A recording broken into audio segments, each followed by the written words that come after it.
No, thank you. Okay. Okay, we're calling the meeting to order. It is April 13th at 2:36 p.m. To conduct this meeting wholly electronically, the African American History Initiative Committee needs to make certain findings for the record to evidence our compliance with all applicable laws. These motions address this compliance. First, I'm going to conduct a roll call and ask each member participating in the meeting to state your name and your location. I ask that each of you pay close attention to ensure that you can hear each of your colleagues. And I'll start with myself, Phyllis Walker Ford, Clifton, Virginia. Co-chair, Mary Lipsey in Springfield, Virginia. Barbara Naif, Barbara Naif in Reston, Virginia. Carol Herrick, Carol Herrick, McLean, Virginia, and I want to say I read about Tammy in the newspaper today. Me too. Oh, yeah. Me too. okay, Tammy Navarino. I'm here and I can hear. Oh. I'm in Mount Vernon, Virginia. Okay, Ann Stuntz. Esther McCullough. Esther McCullough, Sully District. Barbara Peters. Cheryl Rapetti. I am here and representing Sully District, but I'm doing that from Alexandria at the moment. Okay. Sue Kovacs-Schumann. Sue Kovacs-Schumann in Mantua. Lynn Garvey-Hodge.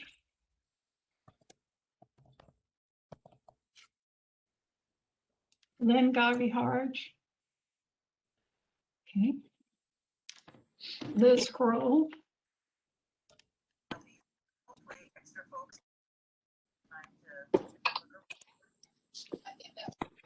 Liz won't be here, probably. Okay. Chris Babishak. You're in Fairfax, Virginia, and I also read about Tammy in the newspaper. Yes, she's famous. Okay. Laura Wickstead. Laura Wickstead in City of Fairfax, sitting about 30 feet away from Chris. Thank you. Jordan Tenenbaum. I know sometimes he can participate. Okay, did I miss anybody? Phyllis Ann has joined us. And Ann's here? Okay.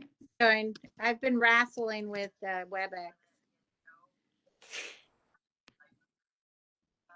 Okay.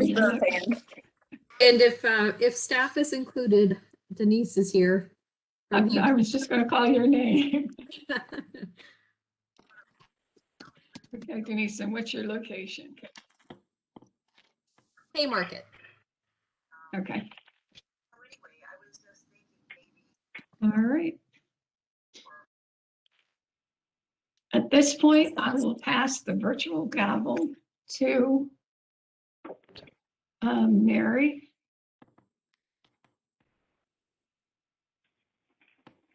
So that I may make the appropriate motions. I move that the committee certify for the record that each member's voice may be heard, adequately heard by each other member of this board.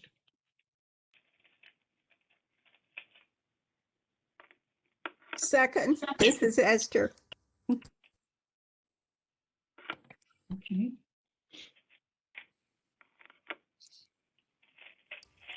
Is Mary, Mary can you there? call? Yeah, Mary, call the question. Yeah. All in favor? Aye. Aye. Mary, I think you're on mute. I think that might be the problem. So moved. There we go. There we go. Sorry. okay. Okay, so we did vote. Yes. Okay, second, need for an electronic meeting. Second, I move that the committee certify that the state of emergency caused by the COVID-19 pandemic makes it unsafe for this committee and the public to physically attend this meeting in person, and the usual procedures cannot be implemented safely or practically. As a result, I further move that the committee conduct this meeting electronically through a dedicated video and audio conferencing line, and that the public may access this meeting by calling 1-844-621-3956 and entering access code 129-857-6068. Second.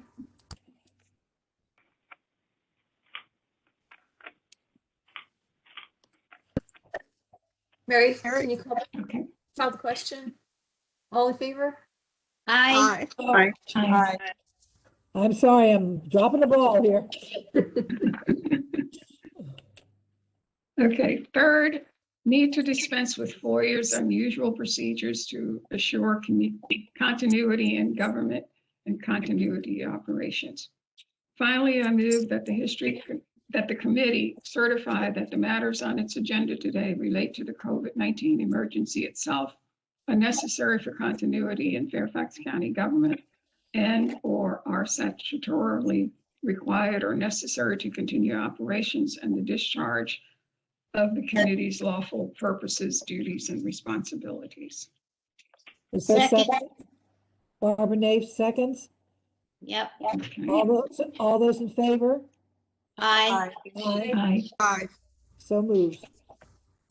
All right, and I'll take the gavel back from Mary, and we'll start. There are two things that we really want to try to cover today, and the first one would be the what we put on the website. So we'll open for discussion. Has everybody had a chance to read it? I have. Yeah, it looked good. I read it. I thought it was good. There were a We couple lost- of places where I'm not sure what like the type was changed, and I'm just wasn't quite sure how you were envisioning it, presenting it. But other than that, the content was certainly great. Mhm.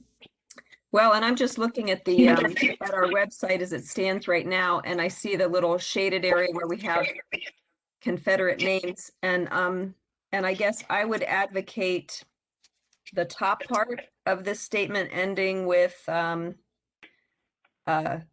African American communities throughout historical Fairfax County, and then I would have the learn more sort of button there, and then have the rest of this on the on a different follow-on page. Thank you. That's Okay.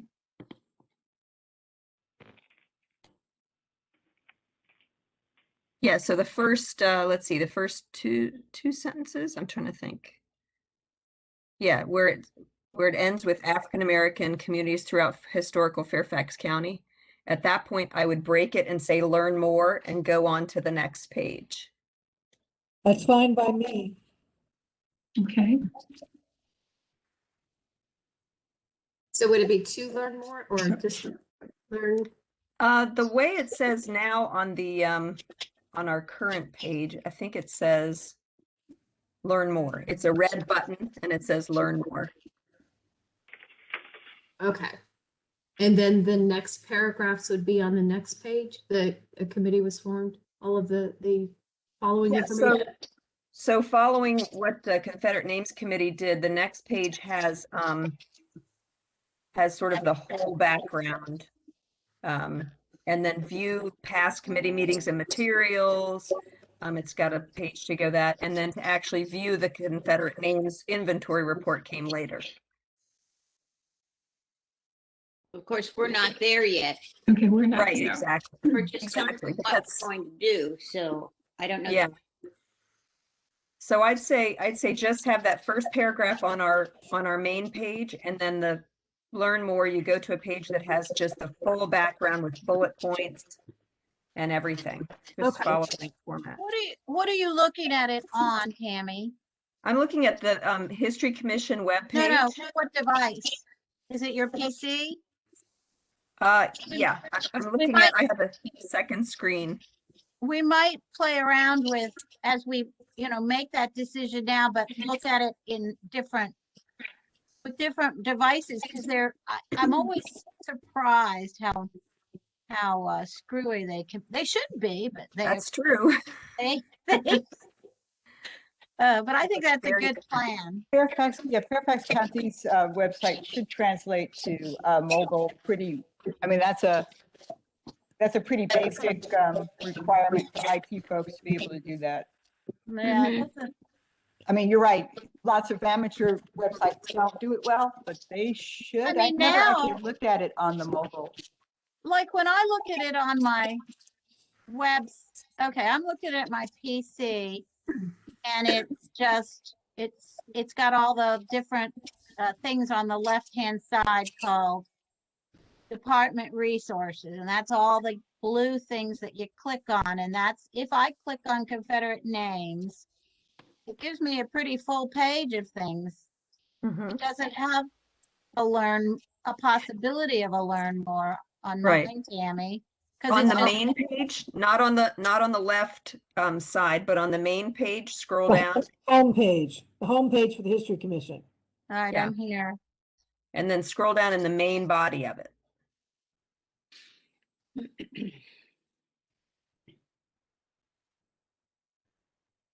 And it has a nice big blue block. Oh, that's says nice. Confederate. So it would have to be that pulled out black thing. Yeah, Yeah, I see where you very are. attention getting, yeah. I like that a lot. I had forgotten that it like that. Yeah. Yeah, good. Okay. Thank you, Denise. They could replace it. There you go. I mean, Confederate names doesn't need to be highlighted because it's done. It's just on the left-hand side. Done.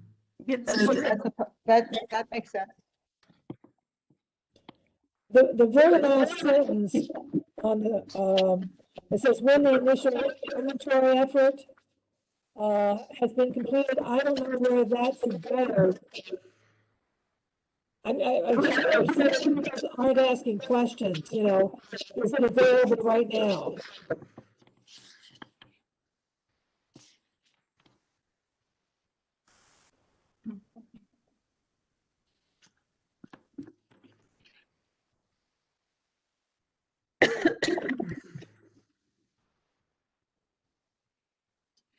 So we're back to the. Does community. Does anyone else have comments on or changes or thoughts?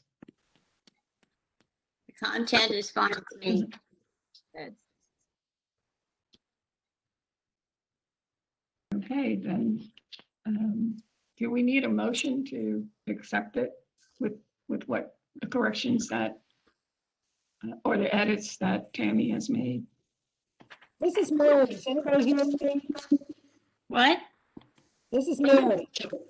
I hear you. We hear you.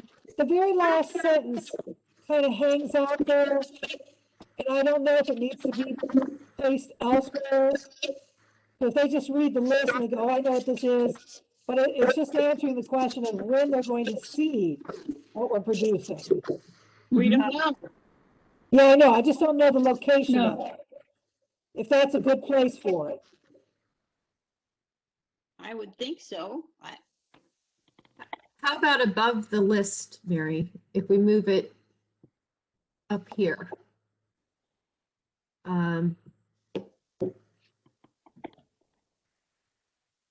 Maybe after the parenthetical information and before the lists.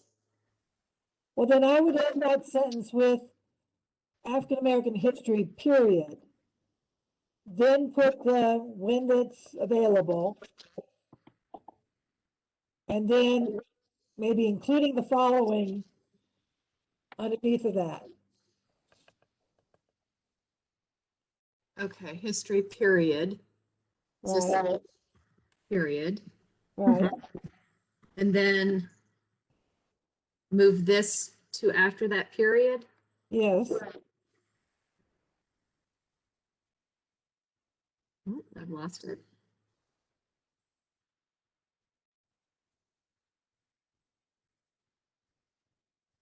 And then maybe, I don't know, just say, the inventory would include the following.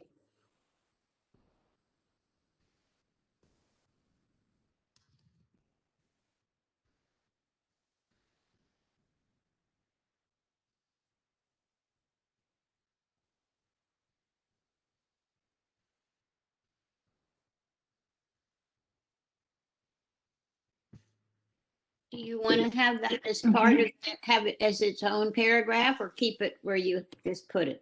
I think it's fine right there. So you're moving it to the top. No, well, it's part of the paragraph that says a committee was formed, Okay. and then and then when So- the initial inventory effort has been completed, the list will be posted. At that time, residents. Okay, that's good. Okay, and Denise, it should say will include, not including. Nope, yep, that's why, thank you. And only include because there may be other sources that this Yes. is ones we know, but there are others. That's true. Right. That we keep discovering.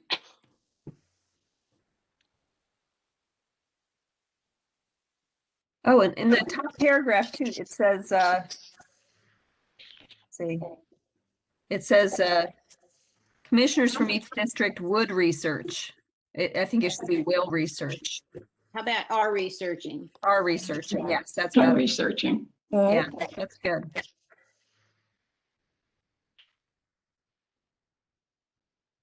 This is a quibble, but I always equate the word alert with something horrible. And so can we maybe just say residents are encouraged to contact or reach out to district's commissioners? I mean, maybe that's just me, but it's just, Rather than alert, Yeah. that's good. yeah. Good point, Sue. Yes. Urge to contact. Okay. Younger people never say that these days. It's always reach out. Yeah, so Well, at that time, president, with the initial, so do you still want initial underlined here? I'm not sure that it's, I go don't- ahead. We don't really need it. No, No.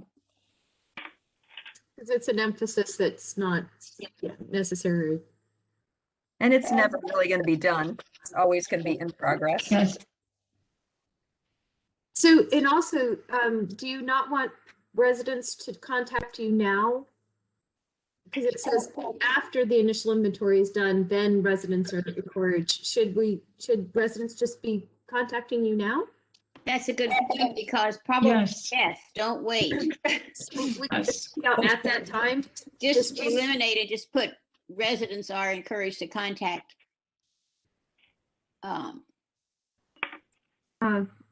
To ensure. Their district. Yeah. Contact their districts, possibly commissioners To ensure. to ensure, or to, or if they know of, or that is missing from the inventory, not missing, but is missing from the Yeah. inventory, Or correct? they wouldn't have missing at all if they're going to do it at the beginning. Yeah, Yes. So residents are encouraged to contact their district's commissioners with Information they information have. With what they, of any site or resource, period. Yeah, because the thing is, we don't know. I mean, somebody might come up with something we have no idea about that we have to look at and consider. So just if you leave it open-ended like this, they might just have a tip. That kind of thing. We'll have to check it out. yes. That we don't want to discourage anything. And before I forget, Okay. I have a list of communities. I don't think I've sent you all communities. And when I get finished, I have a couple more to add. I don't, they're not by district, but I think you should be able to recognize them. And I'll try and get them to you by the end of the week.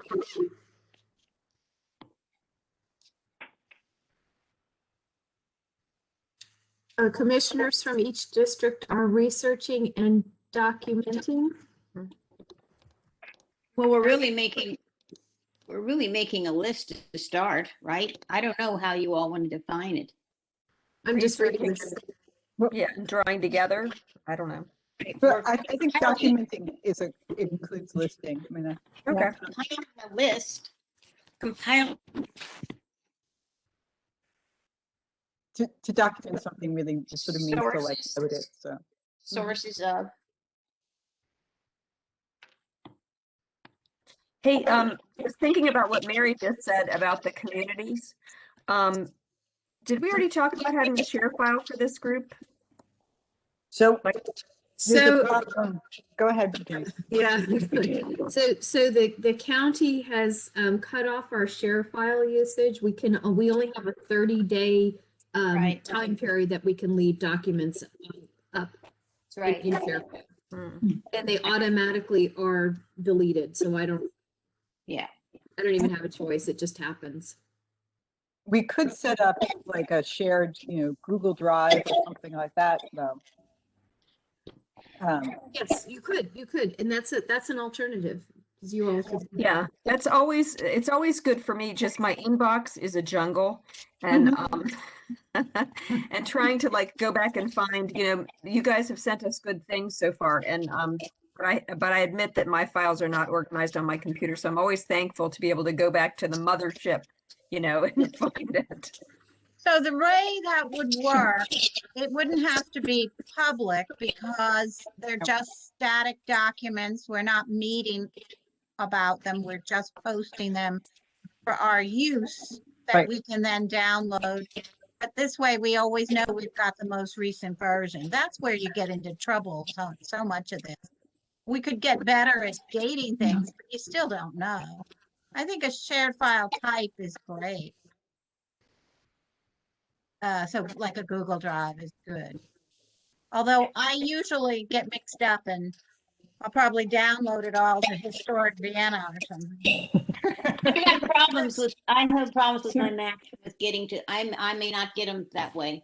That's a problem. But I mean, the other way is to be really excellent about, this is what I don't do well, but I did it okay on Confederate names, which is I just had really good folder on everything Confederate names. And it really, when I was super disciplined about it, it was, I could handle it, but I'm not usually like that. Yeah. My suggestion is in my inbox. I have this commission, and within History Commission, I have African American history. And I also have 2 document files, one of which is this committee and one is which is African American community. So I know there's 3 places it could be. So but that's how I cope with the fact that Google doesn't like me. And if you put it in Google Docs, can't get there. Well, so we don't have to use Google Drive. There are other shared file services that could be used that might be more amenable, to variety of different operating systems. So what is it called? Dropbox is one. There are a lot of systems that are out there that we could use. So it doesn't have to be Google Drive. As long as you keep an even one. My operating system is old and that's how it is. And so I'm not trying to be difficult. I just want to be able to have access. So. Yeah, Dropbox. Somebody want to? Well, Dropbox is what the library uses. And do we all have a free Dropbox account? Yeah, my Dropbox is pretty full right now. Yeah, I mean, depends what how much you're going to put in it. So, but you wouldn't be putting it into, we would create a Dropbox file for this. purpose. So you wouldn't have to move things into your Dropbox account, unless I don't know, maybe I'm not sure how Dropbox functions, if it automatically moves things in. I don't personally like Google Docs, although I've had to use it for Federation things and for work and such. And it's even possible there for people to screw things up and kind of, over edit someone else's thing. There's nothing perfect, but we should just give something a try. Anyway, once we get the list, I'm getting ahead of us. Well, So one do- other thing, Denise, did we decide to take out initial before inventory? Yes. Yeah, okay, because it's still there. No, we didn't take it out. We just stopped underlining it. There was an underline underneath it. So Yeah. I removed the underline. Do we need to, I mean, that's implying that there's going to be another inventory or more inventory? When it was Yeah, written that way, it was because the point is this is a beginning and who knows how it will end up. And so part of these are my words that I used back when. Right. So it was the initial, that's what we're doing now, is the initial listing will go up and. Okay, all right. And I mean, but we really, it's the final one, and it doesn't mean it's the total comprehensive one. That's why the word initial is used. It's up to y'all. you could even get rid of inventory because that's all this is about. When the initial effort's been completed, the list will be posted. Well done, Anne. Is everybody okay with that? That's fine with me. okay, yes.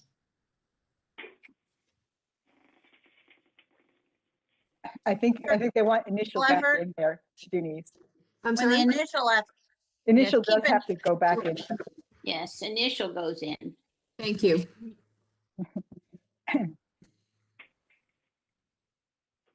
I wanted to draw your attention to this sentence: collected, written, printed materials available at. Right.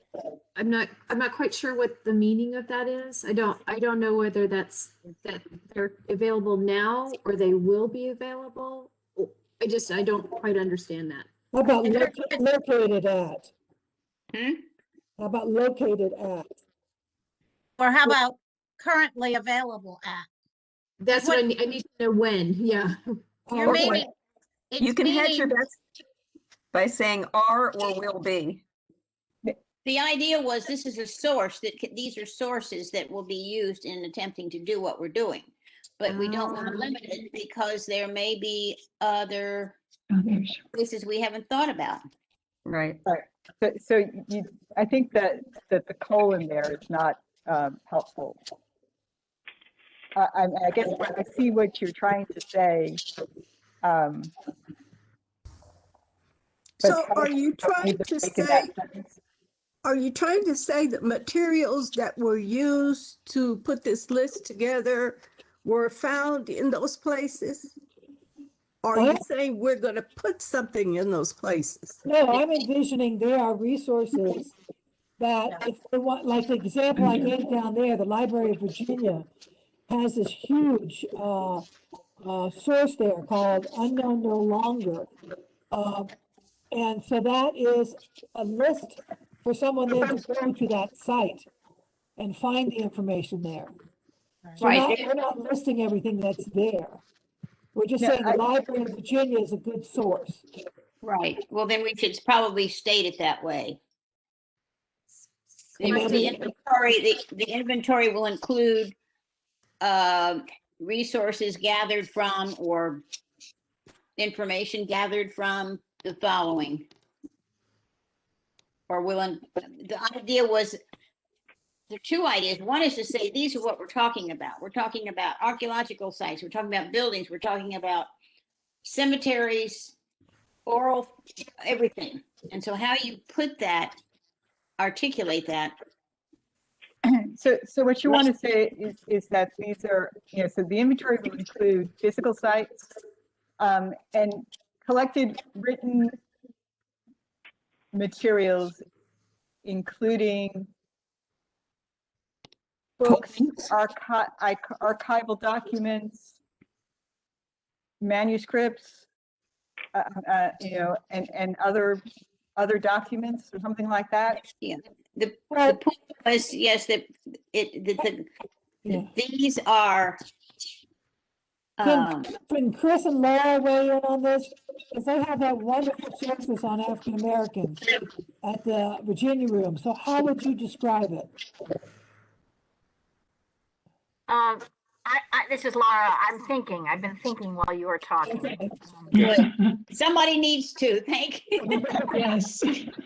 I think you're describing a set of source types rather than Exactly. a set. Yes. Yes. Yeah, okay. So collected written is misleading. Resources were.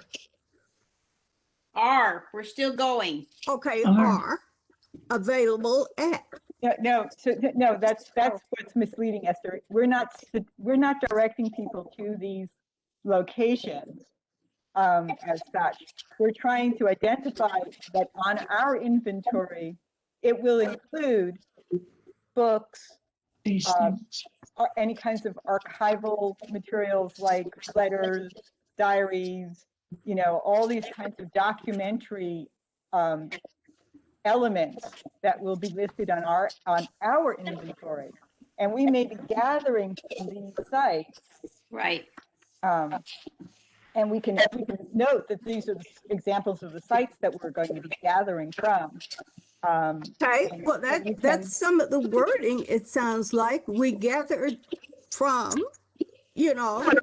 We are gathering from. Yes, The information is being gathered, not we. The information is being gathered from. All right. Maybe it should just be collected, written, and printed materials, period.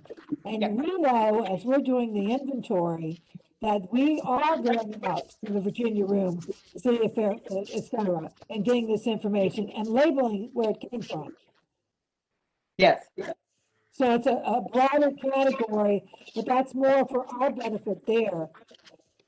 Because like there's the Civil War Trails brochure for the state of Virginia, that has the markers on it. So we know to go look at it, and then we would cite where it's located or how to get a copy. Right. Yes. So just leave that as a broad category. Yes. That can be memories of beautiful birth, the title of a book. Right. Braddock District. Yeah, okay.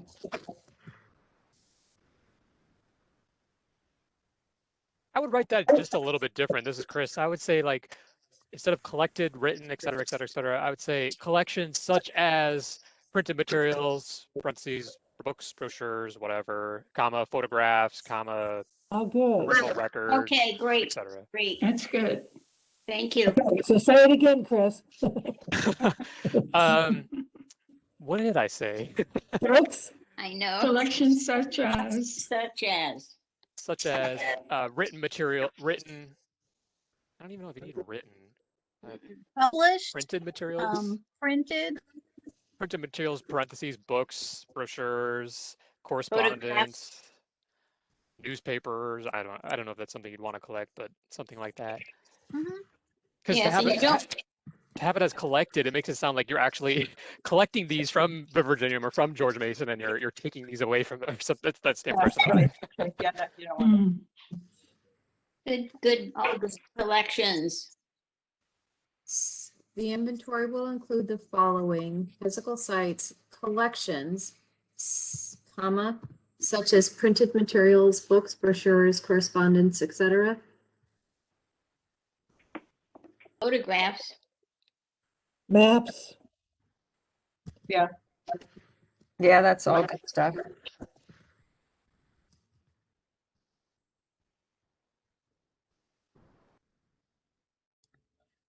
Good? Yeah. And I think Laura and Chris can help us as we prepare this inventory in terms of how we cite where it came from. Because I'm immediately thinking of the map It's in a little packet Braddock, and that's a map of Braddock district, which does have, historical sites on it. So how they cite that or how they find it, maybe you could just give us some ideas. Not today, but in the future. Yes, certainly. So, You so I think know, we have a similar issue with the next description. I'm not sure, Chris, what the term of art would be in library science just to describe digital locations, but digital resources, websites.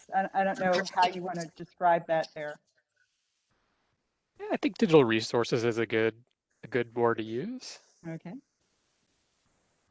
So but the descriptor known, does that have to be there? No, I would drop that. Yeah. They're all known. Yeah. Yeah, I mean, how do we know about them when we don't? Right. The ones that are on there are known. Okay. They are being identified so that they will be known. Exactly, very good.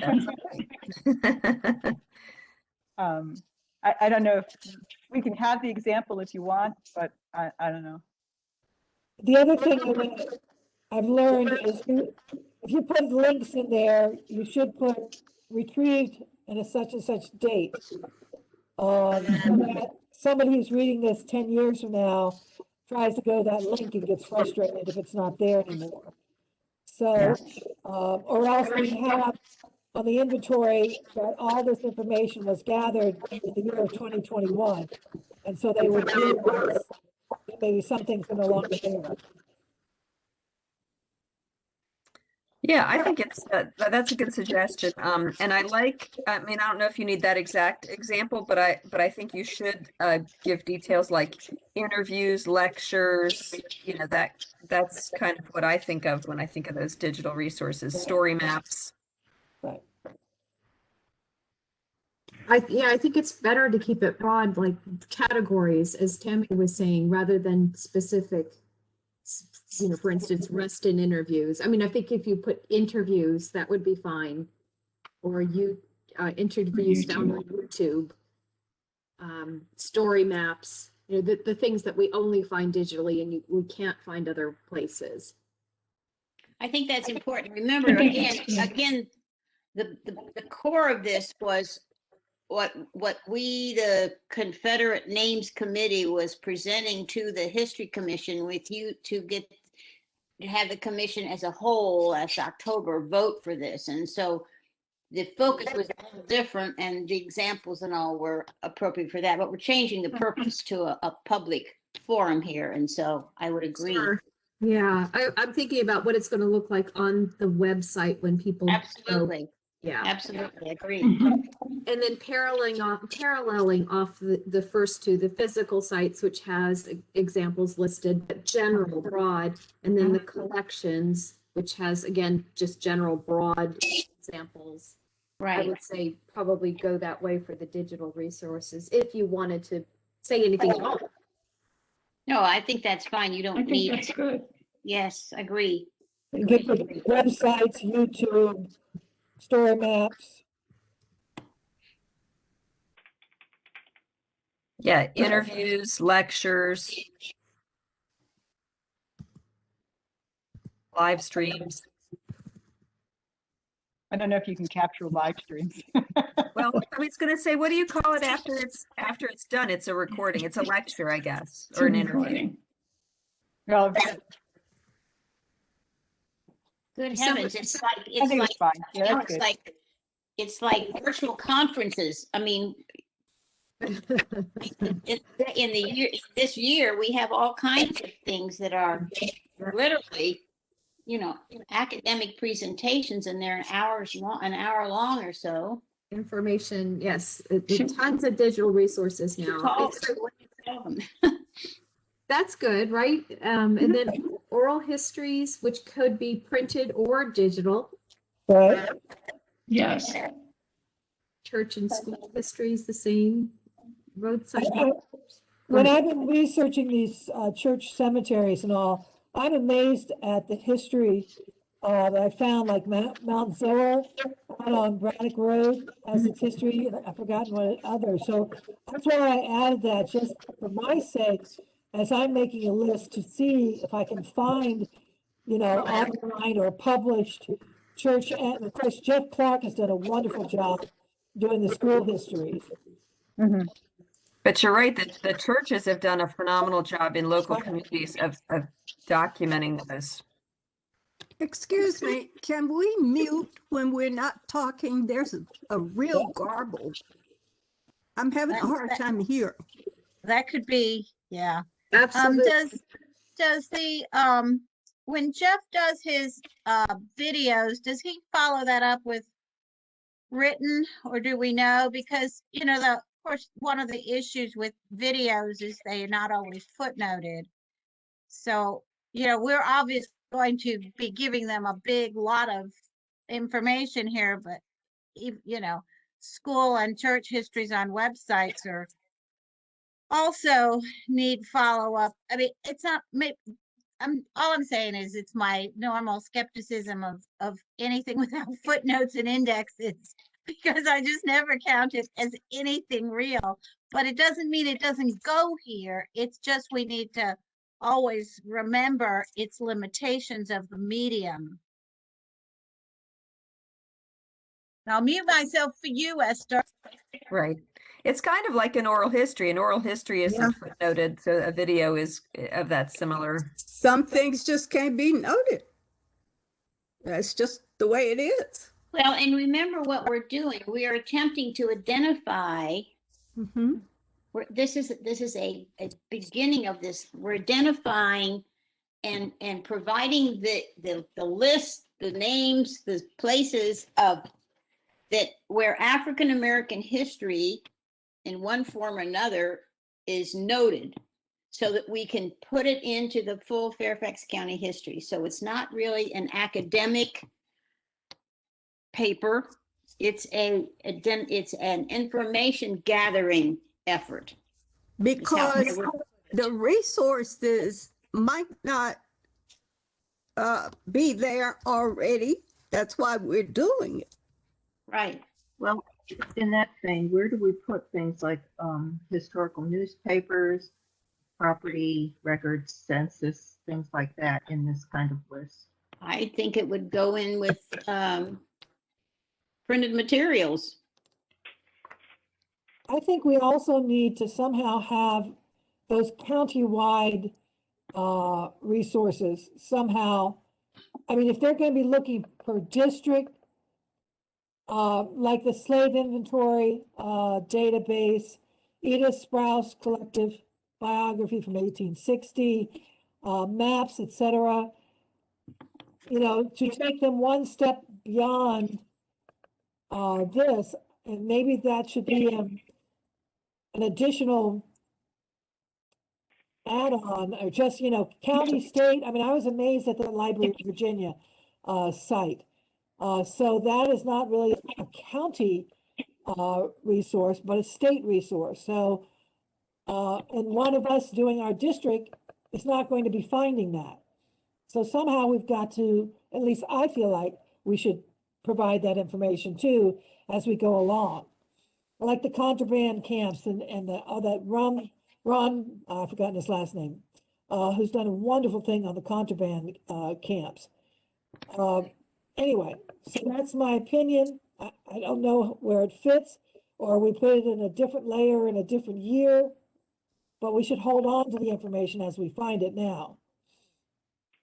Yeah, I mean, I don't think that that's directly relevant to this list, but I think that, in terms of when we start posting lists, if we're going to, you're going to have to figure out how you want to organize your lists. It seems like we're primarily oriented to organizing it by district.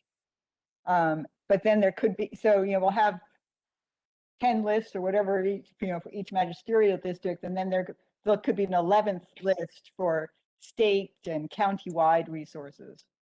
Well, it's like Mary's was providing markers in cemeteries separate from, and I think the districts was our way of making sure we cover all parts of the county, and it's a a way of beginning to handle things, but it certainly shouldn't be inclusive. And I'm not sure. I agree. Yeah. We need to do something because there are other Yeah, I mean, places. you could also break your lists up according to this list, you know, Right. and have different categories of resources that people would search, and it would be mixed in terms of, you know, the districts, and in which case the county-wide and statewide resources that Mary mentions would depend on whether they're digital, written, you know, physical sites, etc. We might have to have it in two forms. I mean, Confederate names, obviously, is the whole report is by districts. Mm-hmm.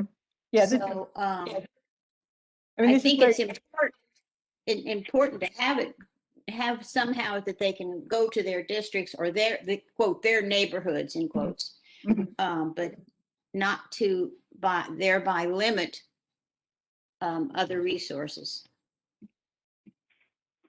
But what those are those are the things we're using to find the information, but the information we're interested in is what happened within the boundaries of Fairfax County, right? Right. Right. I mean, Can I'm I throw something out too? envisioning making my list according to these categories. Is that what everybody else is envisioning? That as I Chris, find my information, I'm going to start with physical sites and list buildings, and then I'm going to list the archaeological sites, etc.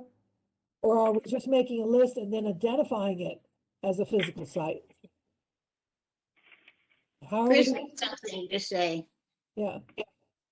Oh, go ahead. No, Mary, you finish your thought. Go ahead. Well, no, I'm finished. I don't know how, do we all need to be consistent? Or are we just going to use this as a general outline? I think it should be consistent across the, you know, just the way that the information is presented. So somebody who's looked in, for instance, Mount Vernon district, and then says, well, I'm on the border of Lee, let me go look at Lee district, should be able to, you know, see it in the same format. Yeah. Okay. This is probably. I agree. Chris, talk loudly. Sorry. This is just me thinking out loud, but I don't know if organizing it by district, thinking long term, if maybe that's not the best way to do it, because I mean the boundaries change all the time. And does Joe Q Public think of I want to look up what's in this district, or think of I want to look up what's in McLean, for example? Like would it make sense to organize by county locations? I don't know. I'm just thinking, I'm just, like I said, I'm thinking out loud, whereas like 10 years from now, the boundaries are going to change. So one particular area that somebody lives in is going to have to go back in time and figure out where this district was back then. Yeah. That's a really good point, because it's probably sooner than 10 years, isn't it? They talk about it enough, but maybe it takes 10 years to do it. I feel like That's a good students, point, Chris. yeah. Because when I hear people talking, they're talking about their town or their community name. They're not talking about a district. I'm wondering if on all the physical things, we add the address. I mean, because you get this information, you can do find. You search by Vienna, you search by McLean, and you're going to get everything that's listed with Vienna or McLean if we put an address with it. And that would just do with the physical items. We're not going to do digital resources, don't need addresses, etc. But just, and the markers, we could give them the address. In fact, I think I've done that already. Just as you know, you're saying, then they're going to get everything that is got Vienna associated with it. Well, remember again, this was a tool for us to use as we did our work. So that I'm still trying to find the Lee Farm site, and whether it's in Drainsville or Hunter Mill. But one of the ideas was we wouldn't be duplicating, that we would be working on certain sections of this 400 square miles, so that we could. So that's the purpose. One more time, we're you know, we have to realize how we articulated it to begin with and where we are now. So the ultimate should not necessarily be by district, but it's certainly helpful to know that I'm working on one part of the county, which happens to be Hunter Mill in my case, or in Ann's case. Yeah, that's a good point. It's a way of just dividing the work, but you're right, the final product could look different. Right? Yeah, it could be just a big old map with you click everything you click on links to whatever it is. Mm-hmm. Mm-hmm. Yeah, I'm thinking that, the thing that I always go back to is I really feel like students are going to use this a lot. And so, and they're going to be most interested in the areas right around where their schools are. And so however we make it so that they can find those areas, whether it's dividing it up by district or if there's just some sort of searchable way that they can identify their close in spots, because I think that's what they're going to be most interested in, what the teachers are probably going to task them to do. We can Denise, also, I'm sorry, Barbara, go ahead. I was going to ask Denise if the map that that they hope to work on, they being DPD, and mapping it and marking all this, is this too far in the future to think about how these two yeah, it may be. Yeah, go ahead. I'm sorry. just how is there a way to Yeah, connect? right. When Tammy was saying that, I was thinking about how you might map these, GIS map. The problem is, of course, that, for instance, they all don't necessarily have a geographical location. Oh, they don't. That's right. So, I mean, I think some things could be mapped and some things will, correspond to a place, and you can clearly see that. But, it is a way of displaying the information that might be helpful. But yeah, I guess to answer your question, I think it's complicated. I think some of these things could definitely fit into the story map that we're working on. We were just doing African American sites on the inventory of historic places. Right. It's the beginning, right? Yes. At the beginning, but you could do a GIS application that had, as long as there was a physical location to pin the thing to. Oh boy. Well, I mean, eventually this is going, it has to be a kind of database. I mean, GIS is a geographically keyed database, but it's basically a database. Right. And we can, eventually we would want to have sort of searchable database so that you could put in a family name or a school. Well, I don't know about a school. I mean, that would be an additional layer to add if we wanted to add, like, where your school is located, but communities and the like, different kinds of resources, where, I mean, we'd have to work out how to organize that database and on what things it could be searched for. And we might, as Mary suggested, first we kind of like need to see see the lay of the land, see those lists, and then we'll kind of work that out later on. Right.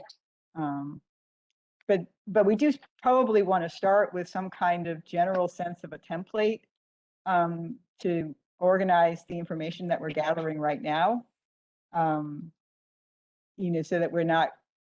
So that we're collecting roughly similar data rather than radically different kinds of lists. Would this list that we're looking at now serve as sort of a template? It would be a good start, but like Mary mentioned, do we want to have an address, or so. I have the name of a site, a street address, a tax map number, a mention, this is for a physical site, whether or not it's still, it's type and condition, where you might find information about it. So I have some references there, associated family names, associated community names, the magisterial district, any website, and a brief description. So that's sort of what I'm doing right now, and that's for physical sites. So I don't know if you want, how tight you want to be about these. I mean, we did have a template that we were using for Confederate names. It kind of evolved over time, and we were sort of doing it. We were making the template as we were doing the research, but something like that might be useful or not. I think my sense is at this point, it's too much. What we want are the stories. What we want to know is these people lived here, and this is the time that they lived here, if we know, and these are the records they left. I don't know. It's so huge, and it's trying to figure out how to do it as a, it's a group research thing again. But that's just my opinion, obviously. So. This is I also do not want to duplicate effort of everyone else's. I'm thinking of, Chris has all this information on the website, all the yearbooks that are out there available, et cetera. And I'm thinking printed materials, that is something that we'd like to include. I don't know. I don't have an answer. I just know that I haven't really started because I am waiting to see how we're going to put it together, This is Carol. If you can hear me. Yes. Okay, sort of combining Barbara's idea and the idea before her. You could make a narrative, a small narrative, and include all the information in it and make it just very readable, rather than listing in 1899 the house was built and this, and this. You could make a little narrative and include everything in it. If I kind of like that idea. If the purpose is for us to say, here are people, African Americans that lived here and they were part of the county. And so that's the important part of the story. And The magisterial district. You could put all that into a little narrative of a paragraph, less than a paragraph. But anyway, Right. Easier reading. I'm done.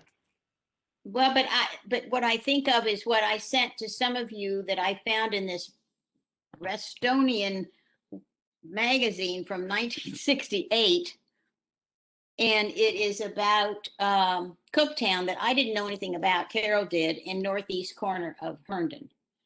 And so here's this essay, and then part of the info. Then I learned about Chuck Murrow's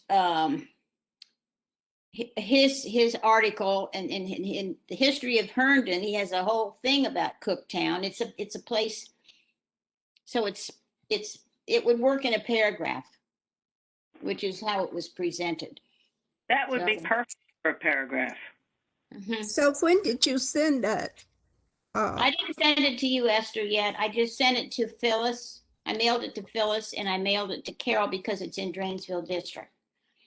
So I made copies, hard copies, and put it in the old-fashioned envelope with a stamp and mailed it because it's not digital. It's in a magazine that I've now offered to the Western Museum for archives because it is so early. I just sent them a whole list of things from 68 to 73 that I thought they may be interested in. And this was just something I found in this magazine about Reston. So, I just go back as the educator. Are we informing or educating? We're informing. If we're educating, then we're doing narratives. If we're informing, we're giving them a list and letting them browse them and find it. So we have to educate, don't we? Because they don't know. It's both. It's just envisioning, the volume that we're presenting here. As Tammy said, do we want to encourage students to then go out and research, or are we just giving them all the information? I can go either way. I just know that I think we need to decide. I think we need to give as much information as we can. And then if they want to go out and research it, that's on them. Well, Okay, I mean, but I'm looking at some of these church histories that are 2 or 3 pages long. I mean, I'm, I don't know. I just don't know if we are, if I'm the resident and I'm wanting to see, do I want to see a snapshot? And then I can go into resources and find more information? Or do I want all the information? Can I say that this is not a final, this was something, it says initial inventory. So we're identifying. And if you use a narrative to say this is what we found, then further research or further information, all of that can come later. This is so large, I don't see us accomplishing it all. Bingo. I see a step of progression. And our first progression is to identify, and I think, a narrative will allow us to say these people lived here or this happened here. I'll give another example.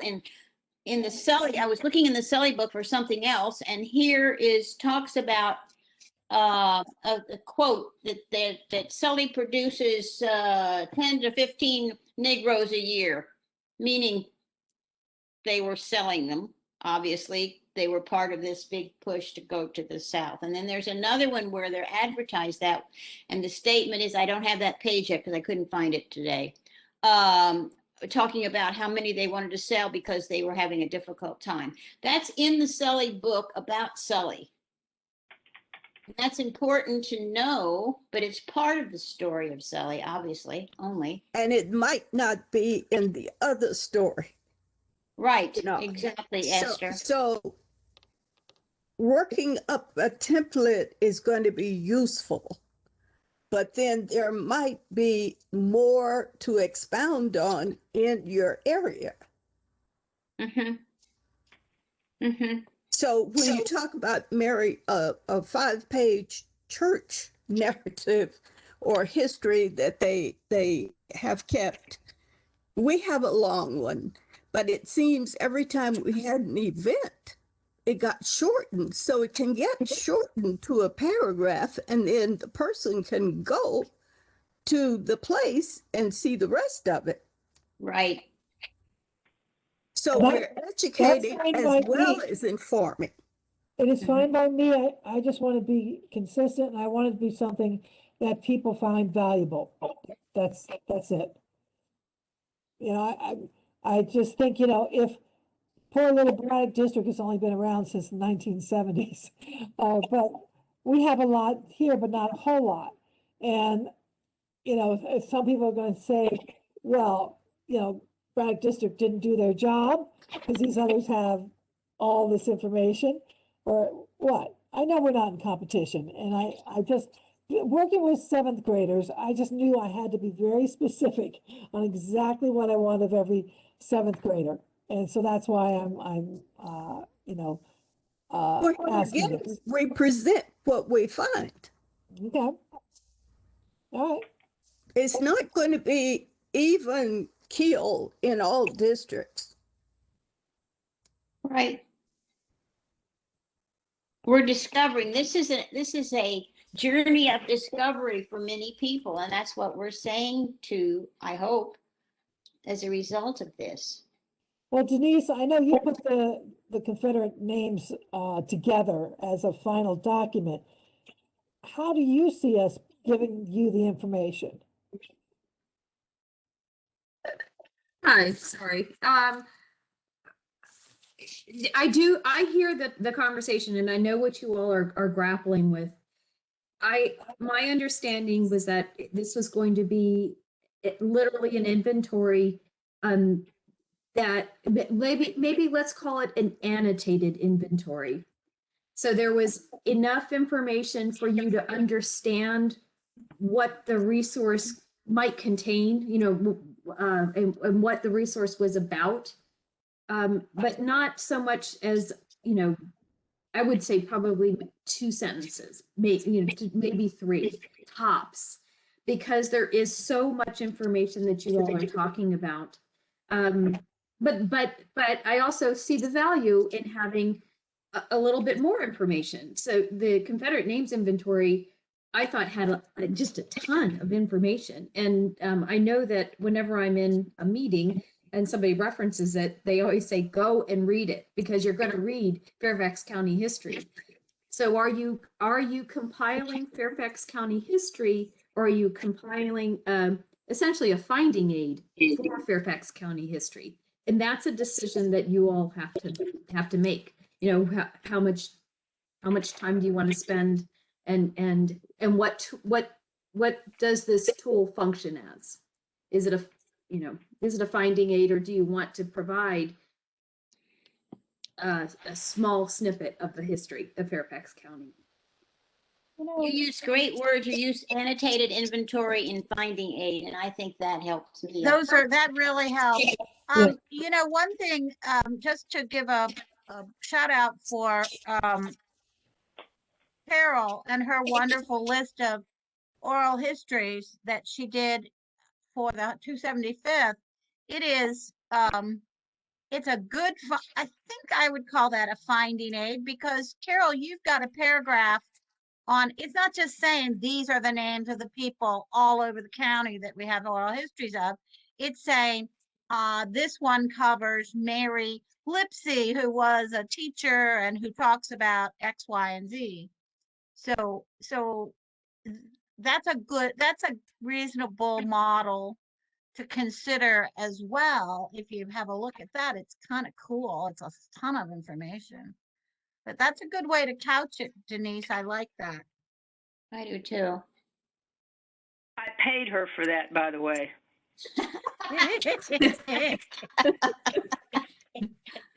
Touche. Carol worked harder than anybody. We called it a committee, but she did all the work. I know.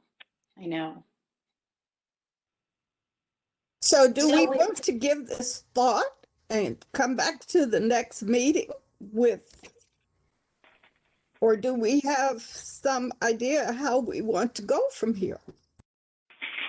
I think as usual with this group, we're all full of ideas. We started out to approve what we were going to put, the verbiage we are putting onto the web page, which is, I think, finished. Then we took that and we started carrying on about how we're going to do what we're going to report once we've finished doing what we're doing. And that's that's someplace else. And I think we've covered a lot today, but I'm hoping we can approve the verbiage that goes on the website there so that it's out for people to see as a first step. I just shared it again if you all want to look through it, and then I can send out this copy, this final copy, and if you have any more tweaks that you want. But here it is on the screen. Okay. Yeah, that's good.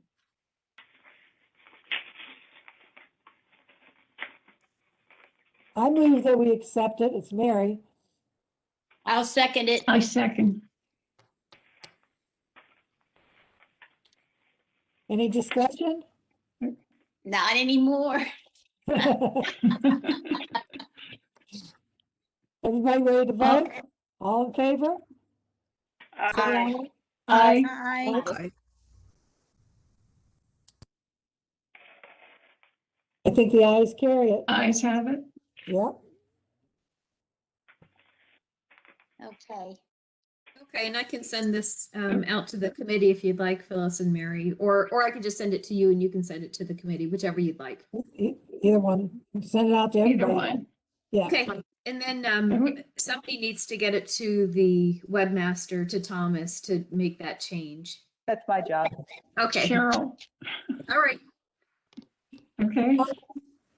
I guess I really would like, I know that Denise spent hours converting what we sent for the Confederate names into that wonderful database. So I guess, Denise, if you could, you've given us two, suggestions.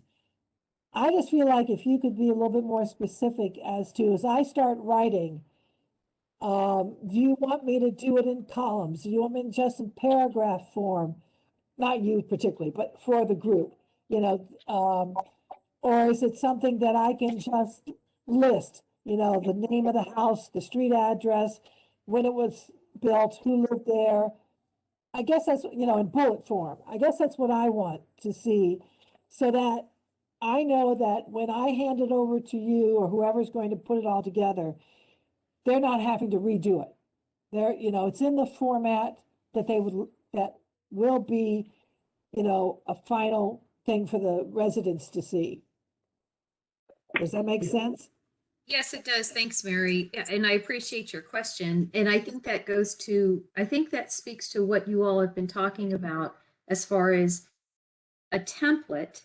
And then the template will take the form of whatever it is you all decide that this thing is going to be. The final. So I think that's the next step that I believe you were heading to discuss at the next meeting, and make a decision on about what information you want to gather, and then creating that template in order to format that information.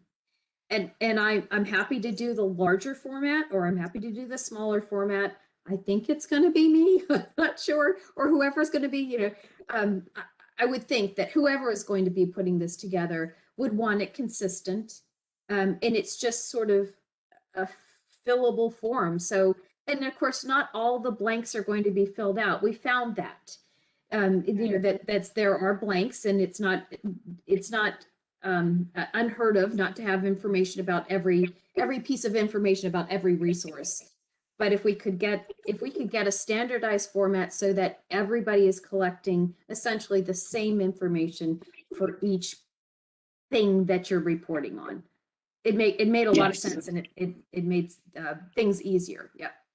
Do you remember? That It answer your took a question? little. It took a little. Is there a question? Mary asked me a question. I just want to make sure I've answered her question, because she's asked me twice, and I'm hoping the second time I got it. Yeah. Thank you. So I was going to say, doing Confederate names, we like you said, Cheryl, we were devising the form as we went, because doing the work informed the form. You know, until you start gathering, you don't really. I mean, for me, until I start gathering, I don't know what the information's going to be, so I don't know the best way to show it. But it started, like, Tammy, remember you did one right away, and Right. that helped, that informed the process of figuring it out. So I suppose that makes sense if we decide to, each of us have opinions about it by doing the work. But I think we're gonna have to have more than one template. You're gonna have to have a template for the physical and a template for written or digital, whatever, because you're not going to have to worry, you know, about the location Right. of the digital. You're giving a link, you know. I mean, there's certain things that are required in the physical ones that would not even ever apply to the oral histories or to the, you know, objects or whatever. So it Right. seems to me like there's got to be two separate templates. Or they're just variations of the same template where, Right. you know, you know, Yeah. just variations of some base template. And the most important thing is for somebody to be able to get back to this resource and figure out where it is, and then to know what's contained in there. I mean, finding aid is a pretty good description of what this is, I think. I like Carol's idea of a very small narrative, because in some instances, like Audrick's Corner, the story is of the African American people. In Sully, the story is a bigger story that the African Americans were a part of.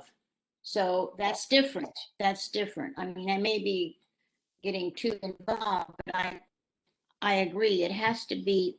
I don't want the template to be to lock out opportunities to put the different kinds of things, stories that we're finding. We have to be able to put them all in. Does that make sense? That makes sense because It it's does going make to sense. vary. Right. I'm wondering if the librarians on the call might be able to chime in here. Help. So there, Yes. you all keep databases of multiple different types of resources. Do you have a format a standardized format that you use, or does each type of resource have its own data collection format? Did that make Well, sense? I'll speak first just because I'm the boss and you know what that means. Chris has built the guides online and has worked with all the different databases, so he can speak to that specifically. I would say they're probably all different. And I'll make this comment. Finding aid sounds lovely, but actually, I think Denise hit it well when she said you're creating an annotated inventory. Thank you. Okay. Finding aid is kind of a roadmap. How do I go from point A to point B? And what you're doing is you're laying out the smorgasbord. You're saying see all the things that you can learn, the places, the people, the events. And so it's I think Denise said it well. Chris, it's all yours. I confess I walked away for a second, so I didn't hear Denise's question. Uh-oh. You got It's a whole paragraph of words, Chris. Hey, Chris. So I think the discussion was centered around the different types of resources will have different qualities that you want to capture. For instance, we were talking about how some resources don't lend themselves to GIS because they don't really have a location. So they're not going to have an address, et cetera. And we were discussing, or the History Commission was discussing, how to best capture that. Do we create one template that has all fields, or do you try to maybe create a template for specific types of resources, let's say oral histories, and use that template for oral histories, and you use another template for physical places that would have a geographic location, and then maybe another template for a different type of thing that you're inventorying. So that was the question. Do you have sort of one broad template, or do you have multiple templates? And then I think you might be creating multiple databases though, Chris. So let me throw that at you. So I did hear the discussion. I just didn't hear your question, Denise, earlier. And I forgot who said it, but I agree with whoever had said it. Is I think you need multiple inventory forms for this, because I don't think you can have a one fits all type thing. Because like I think Mary had said, like you need an address for one, and then the other you need what's the subject of this oral history and who's being interviewed. So yeah, I think you're going to need multiple intake forms for this. Mm-hmm. I think there are ways of like if you think about location, a location could be a map, it could be a URL, a digital location, it could be a library or a museum. So there might be ways of creating a template that there may be it may be irresolvable for certain sources, but we might be able to create a fairly flexible template if you just sort of think of the concepts, like a little bit differently, rather than think, oh, a location site, that must be a street address, but think location, that could be a URL, it could be this other thing, it could be a museum. And then that we have that annotated paragraph, we can include that little narrative as part of the template so that you do have both, you have that annotation going on.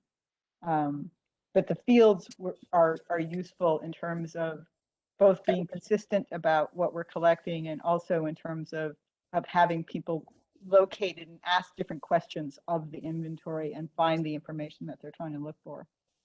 What about, and it's a wild suggestion here, a physical template, a digital template, and a written template? Now, there might be overlapping because, like Braddock Street Gold, we have written transcripts of the oral histories, and we also have videos of them. So they might end up in two locations. But that also allows the person thinking about, if I really want to see the resource, that'll help me know if it's only in writing or if it's a digital version, or I can go see it. I don't know. Chris, is that way out of the box there? That sounds like it's a good idea, but I think that would really complicate things. Okay, all right. Maybe what you could do is like put a checkbox or something on a template and say whether it's digital or whether it's physical Okay. or whatever, something like that. Okay. Are we doing places and churches and that type of thing, or are we also including people? Because once we can. I thought Go we were ahead. including people, and we're just saying this is Fairfax County history.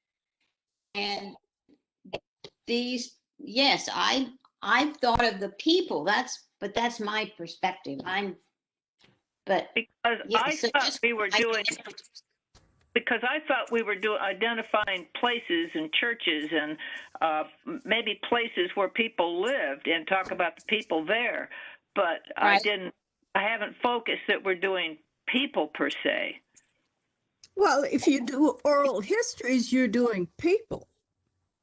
Yeah. But people are usually talking, I'm envisioning, they're talking about their lives in a place. So it's all together. If you're talking about a community, then the people that live there, but the idea is to say here, this is part of our history, and these strands have been ignored, and we're telling you this is where they lived. That is so simplistic, but that was the idea to begin with. And we've moved to grad school here. Well, I do want to caution you not to stray too far from what the History Commission has approved. Right. Or you just need to go back to them. But What they voted on is in the minutes for the October meeting. And it says well, I'm not going to quote it, just go read it again, or I can pull it out and send it to. But that's what we presented, and that was our early ideas, and that's what the commission approved. When you say Actually, Phyllis sent that to us. when you say inventory I people, did. what exactly do you mean by that? Whereas like oral histories is different; those are actual source documents where people. I mean, where do you draw the line there, and depending on what you're trying to collect, or are you collecting biographical information about people?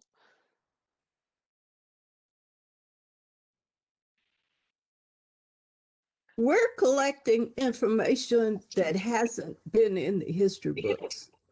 Right.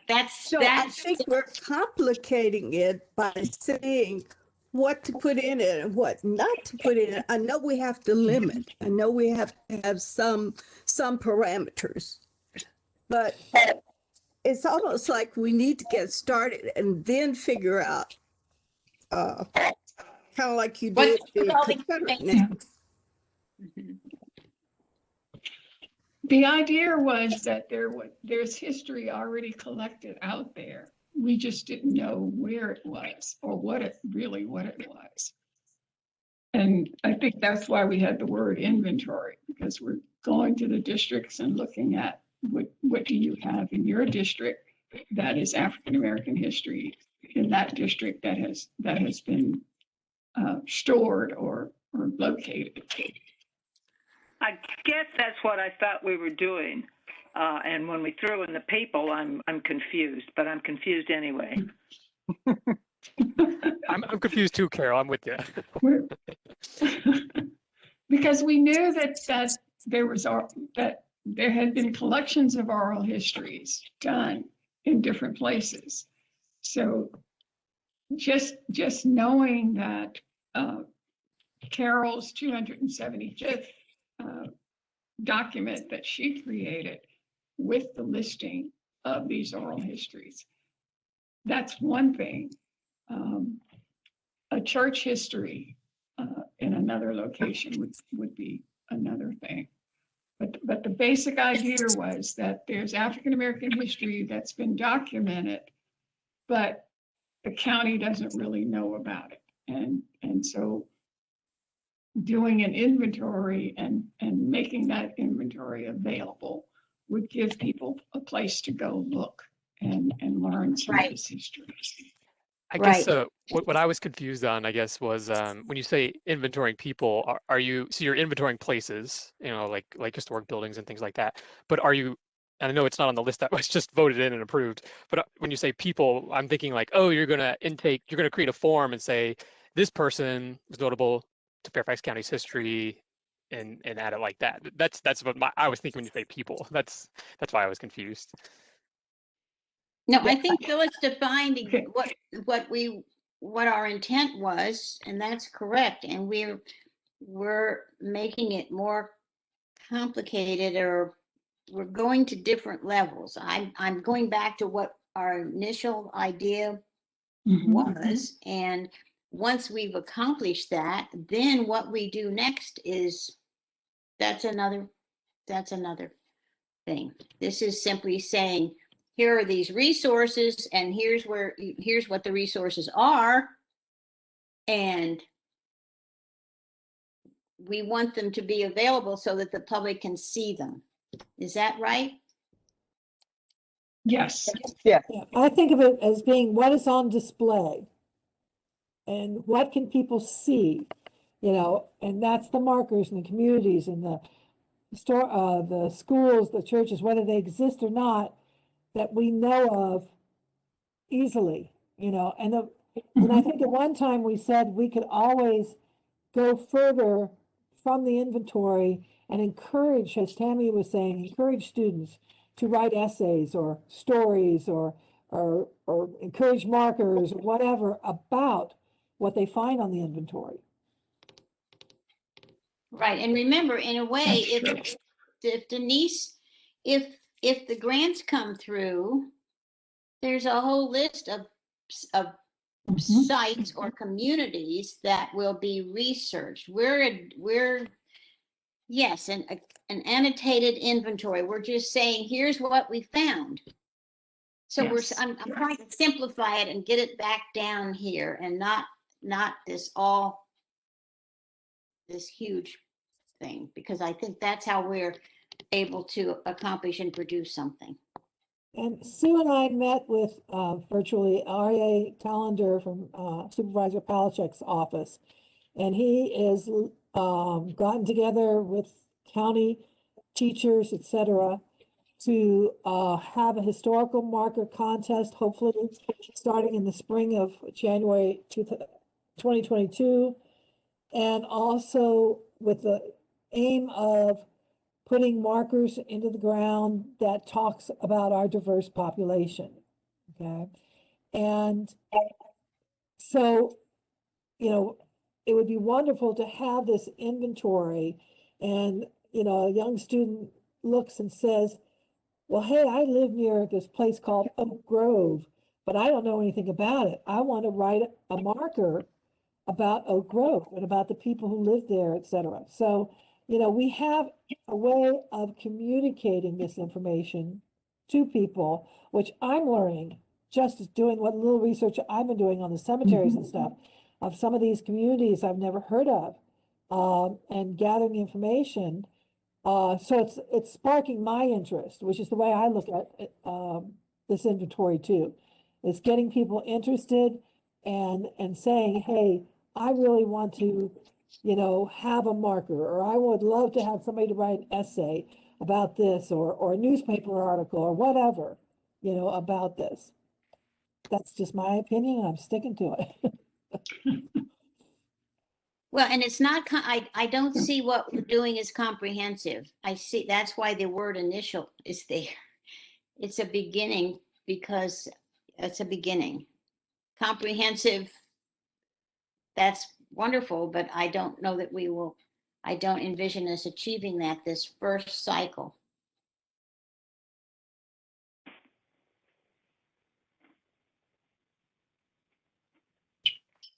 Okay, so we've accomplished getting the website.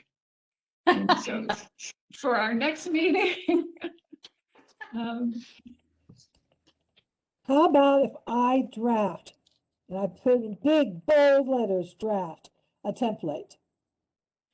And, And send it actually, up. I sent you some examples, Mary, too, so that Okay. you can work from if you want. Sure. And then, you know, get it out to you in the next couple of weeks, and everybody, you know, get their ideas back to Phyllis and me, and say, this is not complete enough, or it's too detailed, or I don't understand it, whatever. And then we can hassle it through at the next meeting. How does that sound? And Barbara, you know, I'm gonna rely upon your insight because of the Confederate names, too. It sounds like a And we've good got plan. Denise's input. It sounds like a good plan, and just get input from everybody based on what you send out, because we could go on like this all day. I know. Yeah. It's true. We've spent an hour and 30 minutes. Well, and the important thing is, like, I think this is great to get an initial template going, and it's an initial template, just like an initial inventory, because we are sailing the ship as we're building it. You know, that is just Yes. the way it is going. Right. So, Like the Confederate list, yes. Yeah. yep. Oh, So I it's think that's something great. that hasn't been done. The Confederate had not been done, and this had not been done. So here we are being pioneers. And think of the Oregon Trail. You didn't know quite where the road was going. So I think we're doing fine. Okay, so Cheryl will take the website information and put it up on the site. And then we'll get, our next meeting will be May the 11th at 2:30. And at that meeting, we'll tackle the template. Oh, boy. And if you all have, am I speaking or not? Yes. If you all have You are. ideas or particulars, you know, send them to me too. Cheryl's going to send me some examples. If anybody has examples or say, we absolutely have to have this, you know, just send it to me. Okay. Mhm. It always helps to have it. Thank you to Chris and to Laura and to Denise for providing words and pulling this crazy herding cats group together a little bit. So thank you. Thank you, guys. Annotated inventory. Yes, yes. All right, if there's nothing further. Wait, I'm sorry. So Laura Wickstead, I guess, left and came back, and she just asked if Yeah. she could get muted. So she's Thank unmuted. I think she has something to say. Sorry. Thank you. Can you all can hear me? I went from my office to the front desk. Yes. I just, Phyllis, I wanted to thank you for allowing me to insert myself into this process and come to the meetings. I think Chris and I both don't need to be here. So we've talked about some of what we can do to contribute, and that can probably come out next time. So I'm going to be Chris's backup when he can't attend, if that would be all right. Thank you all for your graciousness and your interest in our thoughts about it. So I'll remove myself. Thank you so much. Thank you for the clear thinking. Thank you. Oh, thank you all. Now I'm going to get in trouble because nobody's going to cover me when I'm walking away from the going to the bathroom and coming back. You're That's not allowed okay, to go to the Chris. bathroom. We won't beat you up. Thank you, Phyllis and Mary and everybody. Thank Cheryl and Tammy and Esther and everybody and Carol and everybody. And Ann. Actually, Thanks. Sue put some interesting things into the chat, by the way, if anybody was interested in seeing examples of story maps that Loudoun County has, and some and databases that they have on their cemeteries.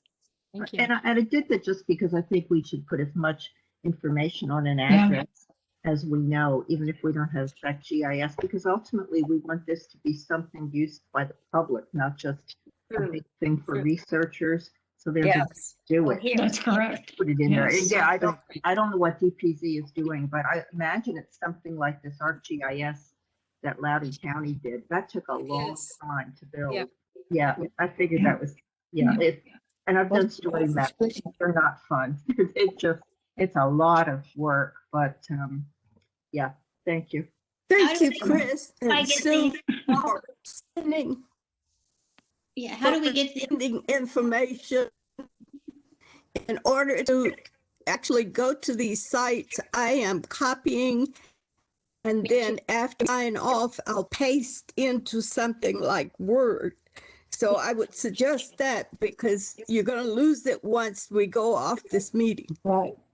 thanks, Esther. I just did that as well. Thank you. Mhm. The other thing that the cemeteries, the addresses that are given on Brian Connolly's list online are connected to homes, not necessarily where the location of the cemetery it is. Right. It could be in behind their houses, and that's why I'm always telling my cemetery group, be careful, because you may be walking on private property to get to them. So that's something, as you tackle these cemeteries, we need to think about how to put a location for it.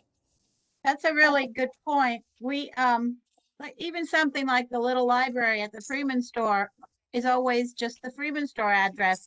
It wasn't until Google just deemed an address for it that now we're finally giving it its own number. It's crazy, but it just never had an address, and there are a lot of things like that. Yeah. So let's look, maybe Google will give these guys addresses if we figure out a way to ask it. No, we just have to have. 32 and a half Main Street. Longitude and latitude, right? That's the best. Yes. There you go. So Excellent. is that My, it? my brother moved to a small town in Virginia. He says, don't even Google us. They don't even know where we are. And the house was like 6 years old. He said, nobody can find us because GPS takes them to some place that doesn't exist. I said, okay. All right. So anyway. Crazy. Hey, I just have one thing to mention before we wrap up, is that I got a note from Ron Chase that the Gum Springs, there's a state historical marker that's being unveiled next Wednesday, April 21st at noon. And they're sort of inviting everyone to come to the intersection of Fordson Road and Richmond Highway. And there's going to be the brand new historical marker there. Oh, good. Yeah. Can you send us that, Tammy, in an email? Oh, yes. Yeah, I was going to say he sent it out on Facebook, but I'll cut and paste it into an email Okay. and send it to you Thank guys. you. Thank you. Sure. I have to ask Cheryl, where are you? Those stuffed taxidermy animals, where are you? You're Can't hear muted. you. Sorry, I'm at Huntley Meadows Park. So this is our studio Okay. area. I didn't recognize that. I had Yeah, a cat yeah. emergency. My cat keeps attacking me here. That's why I've had to stop my video so much. I'm getting bitten on the arm. Oh, no. Yeah, the guys behind me, they don't bite anymore. So I'm going to move we adjourn for Phyllis and Mary. Second. All right. Sounds good. All in favor? All right. Bye. Thank you, everyone. Thank you. Bye. And have a great week.